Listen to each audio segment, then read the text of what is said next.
ज्योतिषामपि तज्ज्योतिस्तमसः परमुच्यते।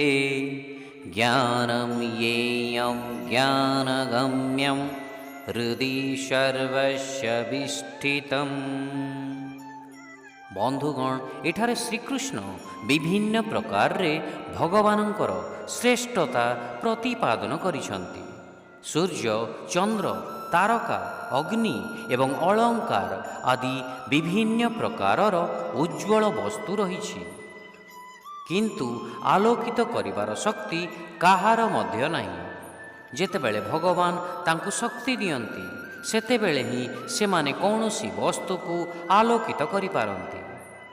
कठोपनिषदरे उल्लेख अछि, तमेव भान्तमान्नुपहाति सर्वं तस्य भाषा सर्वमिदं विभाति। अर्थात भगवान समस्त वस्तु को ज्योतिर्मय कर दियंती। से तांकर ज्योति रे समस्त ज्योतिर्मय वस्तु को आलोक प्रदान करंती। वेदरे मध्य उल्लेख अछि, सूर्यस्तपदी तेजसेन्द्रः, अर्थात तांकर ज्योति द्वारा सूर्य एवं चंद्र ज्योतिर्मय होइथांती। भिन्न शब्दरे सूर्य एवं चंद्र निजर प्रकाश भगवानंक ठारू प्राप्त करिथांती। सेमाने दिने तांकर उज्ज्वलता हराई पारंती, किंतु भगवान ताहा केबे भी हरांती नाही। भगवानंकर तीनोटी विशिष्ट नाम रहिछि, वेदकृत, वेदवित् एवं वेदवेद्य। से वेदकृत अटंती, अर्थात जिए वेद को प्रकट करंती।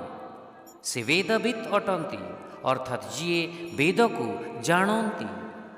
से वेदवेद्य अटंती, अर्थात वेद जहाकू वेद द्वारा ही जानी हेब। एहीपरि भावरे परम पुरुषंकु श्रीकृष्ण ये ज्ञेय, अर्थात जानिबा योग्य विषय, ज्ञानगम्य, अर्थात समस्त ज्ञानर लक्ष्य, एवं ज्ञान अर्थात प्रकृत ज्ञान भावरे वर्णना करिसंति। शिक्षा से समस्त उज्ज्वल वस्तुर आलोकर उत्स अटंती। से संपूर्ण भावरे अज्ञान अंधकारर ऊर्ध्वरे से ज्ञान, ज्ञानर विषय एवं ज्ञानर लक्ष्य अटंती। से समस्त प्राणी हृदय रे वास करंती। He is the source of light in all luminaries and is entirely beyond the darkness of ignorance. He is knowledge, the object of knowledge and the goal of knowledge. He dwells within the hearts of all living beings. Hare Krishna.